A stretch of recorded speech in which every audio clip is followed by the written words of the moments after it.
हमारे रसोई में रउआ सभी के स्वागत बा। चलिए आज लेके आ गई एकदम देसी और हमनी के गांव के खाना। तो आज की बनी हमार चटनी। तो यह हमनी के झिंगनी कह लीजिएगा, कोई सतपुतिया कहेला। तो ये दो साइज में होखेला, एक बड़ा ई लंबा वाला बा, एक छोटा साइज में भी होला। तो आज एक हम चटनी बनाई एकदम देसी तरीका से। कुछ छोटा छोटा चीज़ देसी खाइलो जाला कभी कभी। तो देखिए, तो ये बड़ा साइज में बा, एक चटनी ना बनी। ये छोटा साइज में जो रही मुलायम ओकर चटनी बनी। पहले के लोग एक के आग में पका के और तब ठंडा पानी से धो के अच्छा से साफ करके और तब चटनी बनावल जाता रहे। तो आज हम कढ़ाई में पका के करके चटनी बनाए एकदम देसी तरीका से। तो इतना छोटा छोटा जो तरी होला, छोटा वाला भी मुलायम होखेला, जल्दी पिसा जाए या पक है। ये तरीका से जो सतपुतिया होखिए झिंगनी ओकरा के हम ले लेता नहीं। और चलिए आज चटनी बनावल तनी। एक के अच्छा से धो लिए। देखिए, तो ये तरीका से जो बा एक हम चटनी बनाए। चलिए, तो एक अच्छा से पानी में धो लिया और धो के और देखिए, जब आग में पकाए के होके ना तो एक बगल अगल के ना कटाई और चीरा ना लगावल जाए। तो एक तरह से चीरा लगा देता नहीं, अभी से काट दे ही और काट के ऐसे क्या हो कि देखिए, जो में ज़्यादा रेसा हो जाला ना वो कटे में थोड़ा सा लेट लगाल जाला, ओकर सब्जी बनी तो ठीक रही। इस तरीका से सब सतपुतिया के काट के धो लिया। काहे कि खेत में जो रहेला ना माटी लगा रहेला। इ तो बेल लत्तर होखेला बेल, तो उ बेल वाला रही तो ओकरा में माटी ना लगल रही। खेत में के ह तो खेत वाला में माटी लगा रही। चलिए, तो हम अच्छा से एकरा के धो ले बनी। अब चलिए एकरा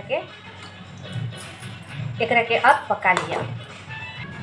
पकाए खातिर कढ़ाई बैठा देले बनी। एमें थोड़ा सा तेल डाल दे, हम थोड़ा सा हल्का सा। अगर लोहा के कढ़ाई होके तो हल्का सा तेल लगा के ओकरा में पका सकते हैं। अब सब सतपुतिया के आराम से एकरा में डाल के बराबर भूजे पर कि आराम सोन सोन हो जाए, उस तरीके से भूज लिए। अब एकरा के अच्छा से ढक के पका लेते हैं। अब एकरा के फर्स्ट एक तरफ पका के एकरा के पलट के अच्छा से पका लेते हैं, चला के। और ढक के खातिर पकाई फिर और जल्दी से ये गल जाला, सोना सोना हो जाएगी चाहिए एकदम कम है। चलिए, तो देखिए इस तरीका से एकदम भूजा जाएगा चाहिए और थोड़ा सा भूज लेते के बढ़िया से एकदम। जैसे आग में पकैला से क्या होखेला कि पूरा अच्छा से वो सोना सोना हो जाला, सोनापन आ जाएगा। तो कढ़ाई में भी वैसे ही करे के बाद कि पूरा सोनापन आ जाए।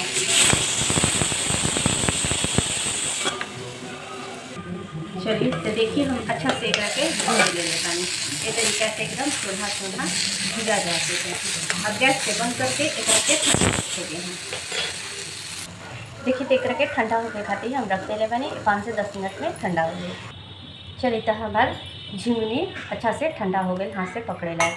अब एक जार में सबके लेके अच्छा सिलवट पे, बहुत ज़्यादा अच्छा सिलवट पे लाएगी। अगर रहे तब और ना रहे तो वो अलग बात रहा।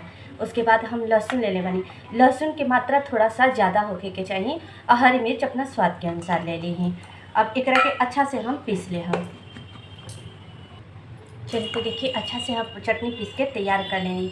अगर एकरा में अच्छा से नहीं पीसा तो हल्का सा पानी डाल के रवा पीस सकता नहीं। अब सबके चटनी के एक जार में निकाले हम, अपन कटोरा कटोरी जो चीज़ में होके निकाल ले हैं। चल, तो चटनी हम निकाल लेनी। अब ये में डाल दें हम हल्का सा कच्चा तेल सरसों के। ऐसे का होखेला स्वाद कुछ अलग होखेला। अब एकरा में डाल दें हम थोड़ा सा स्वाद अनुसार नमक। अब अच्छा से एकरा के फेंट ली।